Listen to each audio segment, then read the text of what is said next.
Welcome, everybody, back to the Future Proof Podcast. Today, we're diving into one of the most important conversations in real estate right now, how we can better serve our first-time home buyers in a changing market. Buying a home is more complex than ever, and the professionals who win long-term are the ones who educate, protect, and guide the buyers with clarity and confidence. So in this episode, we're going to break down modern first-time homebuyer strategies and the professionals that help. So today I am joined by Brady. He is with Obvious Real Estate, and thanks for joining me today, Brady. Yeah, Alex, thanks for having me on. I'm definitely super excited to talk about first-time home buyers as I truly love helping people get into their first homes. So Absolutely. So, give us a little background on you. Kind of how long have you been in real estate, and maybe like what do you love most about it? yeah, no, I've been in real estate since 2022. So coming up on 4 years here next October. Nice. So just over 3 years. Sold over 75 houses so far. So been absolutely blessed to help a lot of people get into some homes. And I can confidently say probably 45 to 50 of them have been first-time home buyers. It's a lot of fun. I absolutely love helping people create that next chapter. I play collegiate golf, had a scholarship, and dropped out after a year to get into real estate.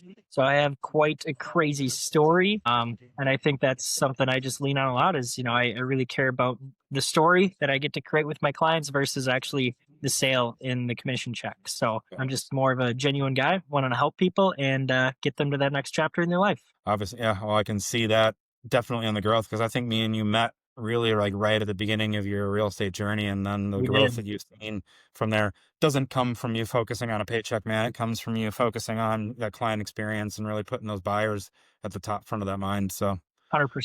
all right. Well, let's get into it. So, from the beginning, 4 years ago till now, kind of how has like the first time home buyer journey changed over the last couple of years for you? Yeah, no, I jumped into the industry right when rates went from like 3 to 4% right to 7, right? So I've never Yeah. really seen rates under 6%. Um, and when I first was in the industry, there was everyone I talked to was like, well, I'm just going to wait for rates to come back down to 3%. And as I've seen things happen, I think people are more comfortable with a higher interest rate and understand that, at the end of the day, if I'm going to wait for rates to drop, I'm going to go spend 100% interest on rent. I think I'm starting to see more first-time home buyers understand that and be more open to the option of truly just buying a house instead of renting. Yeah, for sure. I think you're like me. I mean, I joined a little bit before the rate hike. I was in a little bit of a refinance, but I always joke like I've really haven't done a refinance in the last like 4 years. So now that we're doing them, I'm like having to teach my assistant on how to like set them up, because he's literally never had to do them because he's only been in the industry for a couple of years. Yeah. Do you think it's more of a rates dropping that's starting to spark the market a little bit more? Or do you think it's just, like you said, the buyers just being a little bit more comfortable with having the outlook that rates are just kind of here, and they're basically here to stay in that like higher, echelon? Yeah, no, I think that's a really good question. I think it's a little bit of both. I would say the media does a really bad job of depicting on what rates are doing and how it actually affects a first time home buyer.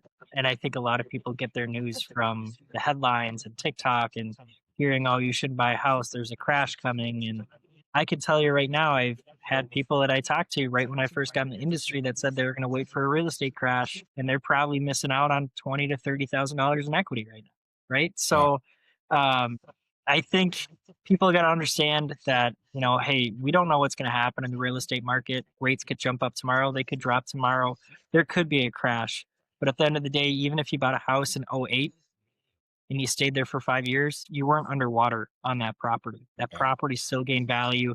There's a couple of years where maybe it did drop, but it's time in the market, and it's really hard to time the market in real estate. To time it perfectly is almost impossible. But if you're in the market long enough, I think you're going to be doing just fine. Trying to time the market is just missing out on equity that you could be building in that home. 100%. 100%. So you mentioned you work with a lot of first time home buyers. I think maybe, I don't know if you had an experience before being in real estate or even kind of went through that process, but where do you like to focus, and where do you kind of like think that you shine helping your first time home buyers get into a home? Yeah, no, I think me personally, where I shine for a first time home buyer is in the initial meeting because I'll spend 3 to 4 hours having a buyer consultation with my clients. especially my first time home buyers, and we talk about every situation, every scenario, everything that makes them nervous. We're touching and talking about. Um, and that's the difference maker, because I see these first time home buyers, I'll be in open houses and they've been working with an agent for 3 months and they've been looking the whole time and can't find something, and they seem very stressed out. And I think the biggest reason is they don't know what happens after they find a house they like, or what does Yeah. it truly look like to go through the process, actually own the home. What does my cost look like per month? Not just within my mortgage, but my utilities. There's a lot of stress that comes with being a first time home buyer. And I think if you don't sit down and have a good, deep conversation about everything that's going to be happening, those first, the whole process in the first couple months of being in your new home is super stressful. I personally bought my first house in 2023 of April, and I'm here today, and it was still stressful, and I was a real estate agent, right? It's just, Sure. it is what it is, but being able to live in that experience, have that experience of actually being a first time home buyer was huge. And now I get to use those real life experiences for my clients, but also just make sure they understand that I'm not here to sell them on anything. I'm here to help them create that next chapter in their life and get to that next milestone. So I think that's where I help a first time home buyer a lot, is explaining the process, educating, walking through a house and saying, hey, there is a crack on the wall here, but this isn't a big deal. This is actually just a tape from the tape and mud that maybe they messed up on. It's not a big deal to worry about. This is how we fix it. And just making sure they felt heard and understood and understand the process. Yeah. No, I feel that too. 'Cause I work with a ton of first time home buyers, and sometimes I get referrals from agents that they've worked with a different lender and they maybe the experience wasn't the best. And the overall arching reasoning why that wasn't the best, and when they came to me about that experience, was all about education and transparency. They felt like they weren't, they were kind of just passed along, went through the process, rushed. No one went over the numbers with them. And I think that's one of the biggest things, especially for you as a real estate agent, when you have a buyer that maybe got rushed through the process on your end or the lender's end. They didn't get sat down, talk about the numbers and explain why each charge is there, or didn't get estimates, sent for each home. When they go to place that first couple offers and maybe they get that offer accepted, and it's a home that's, in a area with double the taxes, and all of a sudden that payment that they thought was, 2,200 is now 2,600. That's a big issue. You can get a lot of buyers that kind of get cold feet at that end and kind of back out, and then just kind of lose trust and have, a bad experience that way. So like you just said, I think education and transparency is number one, like the biggest thing for them too.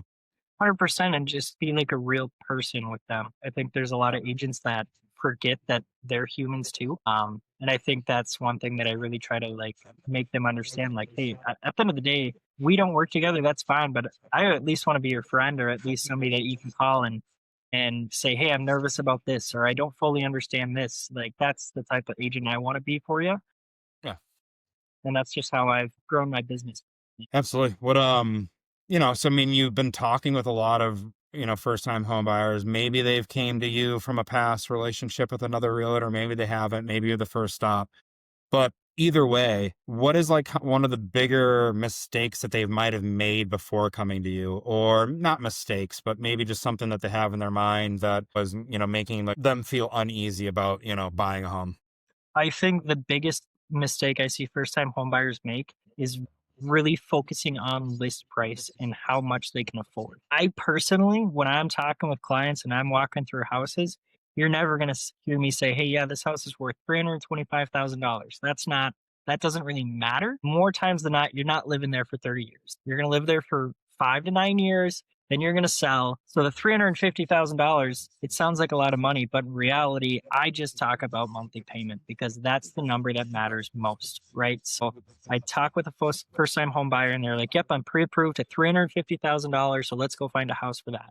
And I'm like, okay, how much is that a month? And they're like, I don't know. And I'm like, well, let's break it down and let's look at it, right? So you want to spend 2,500 a month, right? Some houses at 350 might be that way. Other houses are going to be more, right? Just like you said, Alex, it's going to depend on taxes, insurance, all of that good stuff, your credit, what's your rate at, all of it. So I really, really heavily focus on monthly payment, and not just the mortgage, but your overall monthly debt, right? Is there student payments? Is there cars? Is there other loans? what are you paying per month, and are you going to be able to still live a life? I never want to Yeah. put my client into a house that they pay their mortgage and they eat ramen every night. No, that's not what I want. I want you to be able to still enjoy your life, go out there, have fun with people. And I think more times than not, I will sit down with somebody. They'll say they're approved for $400,000. I start diving into it, and they're like, I don't really want to spend more than 2,200 a month. And I'm like, well, then let's look at something way less than 400. You get pre-approved for that doesn't mean we need to buy something for 400. Let's focus on this monthly payment, your monthly debts. What makes you comfortable? What still makes you have a good life that you enjoy? Because that's what's going to matter more than. Yeah. It's funny because I just had obviously she was blessed to have a gift from a family member. The situation obviously wasn't the best how she got the money because someone passed away. Mm. But at the end of the day, she still had a large lump sum of money. And she came from another referral from a different lender. And the only one option they showed her was just putting all the money towards the down payment and getting the new home, which the payment was fine. Everything looked good. But when I sat down with her because she wanted to have, like, see some other options, instead of doing all of the money towards the home entirely, I split it and literally paid off all of her debt with the gift, with part of the gift. Doing that actually got her in the home for no increased money to her monthly spend because we paid off like $1,700 worth of monthly debt. And the new monthly payment was about $1,800. Yeah. Literally, she bought a home with no increase to her monthly debt. And now she has a home instead of, credit card debt, which was huge. And it wasn't anything like earth shattering. It's not like I like reinvented the wheel looking at her situation. I just kind of thought a little bit out of the box and just showed her a Mhm. different option. And that was the one that she wanted. So, Yeah, no, I've definitely been in that same situation, and I had a buyer come to me and he's like, "Yeah, I got this much money. I think I'm just gonna put, 40 grand more towards a down payment." And I'm like, "Well, what else do you have out there that you're paying?" And he's like, "Well, I got like a $900 car payment, and there's 10 grand left." And I'm like, "Let's just pay that off." And now yeah. saving $900 to your debt to income ratio is going to raise your sale price a lot more and lower your payment potentially instead of doing more towards your down payment. Because at the end of the day, every roughly 10 grand is what, $60 towards your monthly payment? Yeah. But, Yeah. So yep. there's more than one way to skin a cat, I guess. And you just got to be able to find the right people that are going to get you to the finish line. Absolutely. So, with all of your experience with first time home buyers, hopefully you don't get a lot of ones that stall. Obviously, it happens. Things happen in life. But where do you see it? Like, where's like a point in the journey for a first time home buyer where they could get stuck the most? Maybe just kind of stop. Maybe it's like lose confidence in, like, not you, but like the actual process of, like, maybe the market. Kind of where are you seeing that I would point the most? say there's probably two answers. I'd say one is getting advice from non real estate experts. Yeah, for sure. The parents and the uncles that bought a house 40 years ago and say a townhome worth 300K, that's outrageous. You got to offer 100K less. That's where I see a lot of people get frustrated as a first time home buyer because they got parents and relatives yapping in their ear, and you got us talking about, hey, this is what we're seeing, this is what we recommend. I see that a lot, and I think it just confuses them more than anything. Yeah. But I think there's a time as a first time home buyer that you dream of the house that you want. You think about the house that you want. Then you start really seeing the houses that are maybe within your budget. And I think it just demotivates some people, right? They're not getting that house on 5 acres with a pole barn. They're looking at a townhome and they get a two-car garage and they share 3 walls with other people, right? And I think that can be very demotivating for people. But I think as a first time home buyer, you got to understand is you have to start somewhere. You have to look at this as a stepping stone. To get that more equity, to get that bigger down payment, it usually comes from the equity in your first home. So understanding that you're not going to find your dream home right away. You're just not. But you're going to find a home that's going to get you in position to get to that point. You got to think long term when you're buying a house. This isn't a short term investment. This is typically a pretty long term investment. And I think if you're using that and thinking about that correct and surrounding yourself by the right people on the right team, you're going to get that success and you're going to get that dream home eventually. It takes a little bit. Yeah, absolutely. No, I think that's the most powerful thing for first time home buyers that are either watching or listening, or, other real estate agents that are going through that, is that stepping stone point that you said. The power of equity in a home and appreciation, especially in this market, even now where it's not even close what it was in like 2002 and 2003. Hmm. Even at a steady 4 to 7% on the low end, I mean, you're still gaining so much equity with the forced appreciation with you buying down your home. And that's not even taken into effect if you do a little bit of sweat equity on the home as well. Oh, Uh, totally. you can definitely, it's the easiest way to build wealth, I think, 100%. And that's not anything coming from trying to talk anybody into a buying real estate. It's just like the matter of the fact, it's just the easiest way to build wealth. It really is. You got to live somewhere. So you might as well live somewhere you can build wealth with. For sure. All right, let's do a fun question. Kind of what do you think the biggest myth about being a first time home buyer is that needs to disappear? I talk to so many people. I hate this answer, but everyone thinks you got to have 20% down, right? For You got sure. to have a conventional loan that's 20% down. And I think it's funny when I tell people, it's like, well, in actual reality, you can have a conventional loan with a smaller down payment than an FHA loan as a first time home buyer.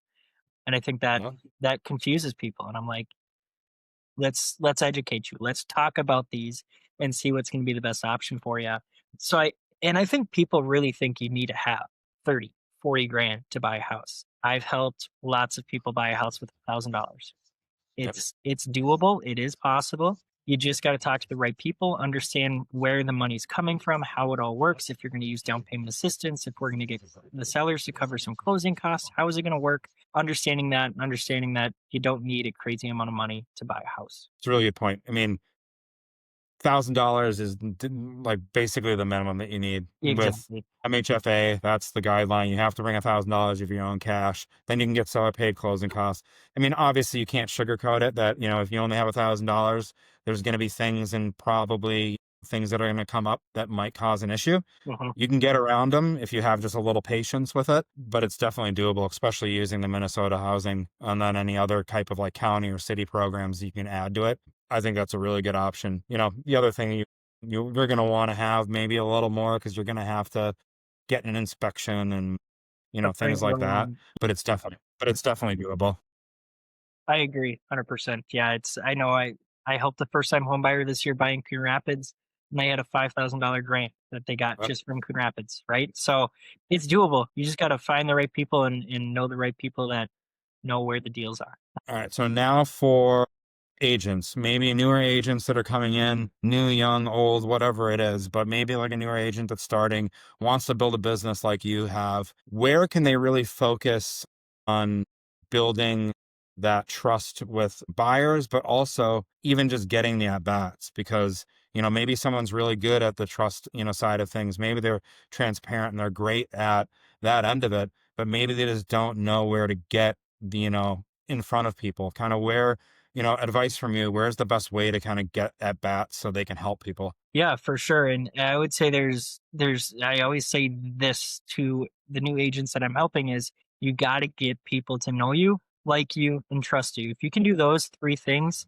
they're going to be your client. They're going to work with you. Now, how do we get people to know you, like you, and trust you? The easiest way is going to be social media, right? That's where I can post stuff about my personal life for people to get to know me and like me. And then I can start posting real estate content and stuff and start talking about real estate, and that's where I get that trust. Early on, I met a lot of people, and a lot of my at bats were at open houses. I do 4 to 5 open houses a weekend, and I would sit down and bring a lender, somebody like Alex, and I'd sit there. One, I'm getting to know who Alex is as a lender, but also understand maybe some products that you just don't know if you've never been in real estate. But it's the only spot you're going to have somebody come to you and start and basically raise their hand and say, hey, I want to buy a house, right? Why else are they going to an open house? So I did a lot of open houses, and I was very strategic about doing lower end townhomes, Yeah. 200 to 350. Where is that first time home buyer price point? Let's go in there. You're going to have people come in, and you just got to be a human. I think that's the biggest thing is people get so nervous and so worked up about having the right script and saying the right things. And more times than not, it's just being a friend. And that's where you're going to get them to know you and like you. And if those two things happen, you just got to fire it home to get them to trust you in a buyer consultation, and don't be afraid to ask. I think a lot of agents are just afraid to ask Yeah. for contact information or just ask if they're working with an agent. I ask every single person that comes through an open house, hey, are you working? And I usually ask, how are you seeing houses? they say with an agent, or I'm just looking on Zillow, then I know that's where I get to go in. You come to my open house, you won't catch me with one flyer. I won't have anything. Not one flyer, not one business card. I don't bring anything with me. And I think the reason that is when people do ask for that information, and they're like, hey, I do a lot of things digitally. Let me just send it to you. What's the best number? And then I send it to them. Right after the open house, he'll catch me in my car sending video messages to anybody that I texted that day. I'm just saying thanks for coming, and I'm always here to help if they need anything. I love it. All right, last question. 26, going into it, we're finishing up 2025. What are you really focused on? What are you kind of looking forward to? And in your business, I know that you also, help mentor, real estate agents. What's your outlook for 2026? Yeah, I'm really excited for 2026. I think it's going to be a year that I'm really going to dive deep in becoming a better leader personally. Like you said, Alex, I mentor a lot of agents. I'm a sales manager on obvious real estate. So really just trying to be the best version of that. And I think by doing that, it's just going to make me a better person and a better agent in general. And just really focusing on helping people get to that next level and to that next chapter. I love new construction, and I think I will focus a lot on new construction here in 2026, building from scratch. Let's buy land, let's get an architect, let's build a floor plan, let's build you a house. I absolutely love doing that. I've got a lot of experience this year doing it, and just fell in love with it. So you'll catch me doing that hopefully a lot more, but Yes. going to double down on first time home buyers. I feel like I am very good at it. I feel like I'm an expert, and have had a lot of experience, a lot of problems, and I've solved a lot of those problems. At the end of the day, if you want to be successful in real estate, the best way to do it is to solve the most problems. If you do that, you're going to be good. That's the mantra in any business, really. It Solve the is. biggest problems, you get the most clients for sure. Yep. So, all right, man. Well, if anybody wants to get in touch with you, what's the best way to do that? Yeah, you can DM me Instagram, Facebook, Brady Holland Realtor on Instagram and TikTok. It's Brady Holland on Facebook. And yeah, feel free just to reach out on there. And I'm always responding to DMs. So happy to sit down and talk about anything with anybody, whether you're looking to get into real estate, whether you're looking to buy, whether you're looking to invest. I'm just here to help answer questions. And you could say I work for free most of the time. And I'm okay with that. Well, thanks for joining me today. It was a pleasure. Yeah, thanks for having me, Alex. I really appreciate it.